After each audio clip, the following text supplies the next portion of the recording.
Chapter 1, The Man Too Kind. There are certain people you meet in life who feel intentional. Not loud, not overwhelming, but deliberate.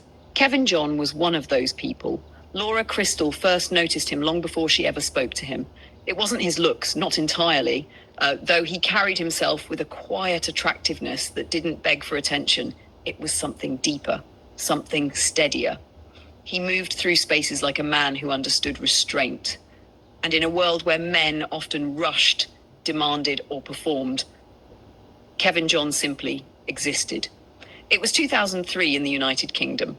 Laura had just finished a long shift, her heels tapping rhythmically against the pavement as she made her way toward the bus stop. The air was crisp, carrying that familiar London chill that seeped into your bones if you stood still too long. She noticed him then, standing a few feet away, hands tucked neatly into his coat, eyes forward, calm.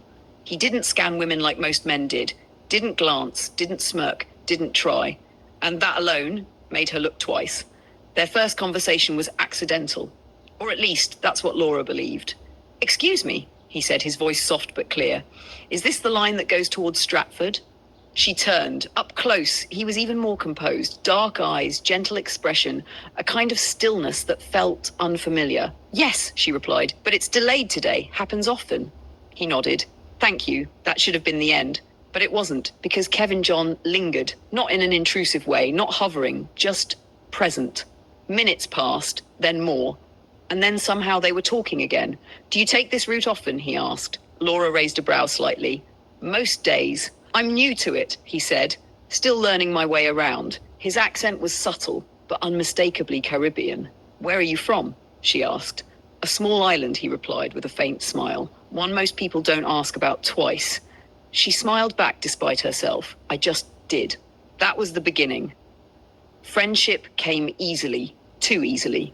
That was what unsettled Laura the most. Kevin wasn't forceful. He didn't rush her, didn't flirt aggressively, didn't play games. He listened, really listened. He remembered things, small things, her favorite tea, her work schedule, the way she hated being interrupted mid-sentence. He was attentive and intentional. Weeks turned into months. They began meeting outside the bus stop, coffee shop walks, quiet dinners. Laura found herself opening up in ways she hadn't expected. But there was something else, something she couldn't quite name. Kevin was kind, too kind. It wasn't performative, but it was consistent, unshakably so. And that consistency began to feel unnatural. "Doesn't it ever get tiring?" she asked him one evening. They were seated across from each other, the warm glow of the cafe lights casting soft shadows between them. "What does?" he asked.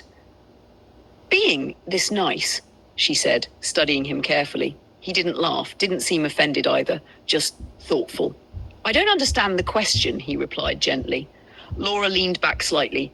"Everyone has a breaking point. Everyone has flaws, moments, anger, something." He nodded slowly. "I do," he said, "but you never show it." Kevin held her gaze. "Not everything needs to be shown to be real," he said quietly. Something about that answer stayed with her. By the time 2004 came to a close, Kevin John was no longer just a friend. He was part of her life, part of her routine, part of her emotional world. And when he finally told her how he felt, it didn't come with grand gestures or dramatic declarations. It came softly. "I care about you, Laura," he said one night as they walked beneath the dim streetlights. She stopped walking. So did he. "I've been careful," he continued, "because you deserve that, but I don't want to pretend anymore." Her heart pounded, but not out of fear, out of certainty, or what felt like certainty. "I care about you too," she admitted. And just like that, they crossed the line. Love for Laura had always been something she approached with caution. But with Kevin, it felt different, safer, steadier, almost too perfect. Her family adored him. "He's a good man," her mother would say, "a very good man." Her father respected him. "He carries himself well," he noted once. Even Sharon, young, observant Sharon, watched him with curious eyes. "He's quiet," she said one day. Laura laughed. "That's not a crime." "No," Sharon replied, "but it means he thinks a lot." Laura brushed it off, because love has a way of silencing the questions we should ask louder. By 2005, Kevin John had become everything Laura believed she needed. A partner, a confidant, a man who didn't raise his voice, didn't disappoint, didn't falter. And when he proposed, there was no hesitation. No doubt, and the kind of certainty that feels like destiny. the kind that feels chosen. But what Laura didn't know, what she could never have imagined, was that while she was falling in love with a man who seemed too kind to question, she was stepping quietly and unknowingly into a life that had all planned for her, a life where love was never the intention, only the setup.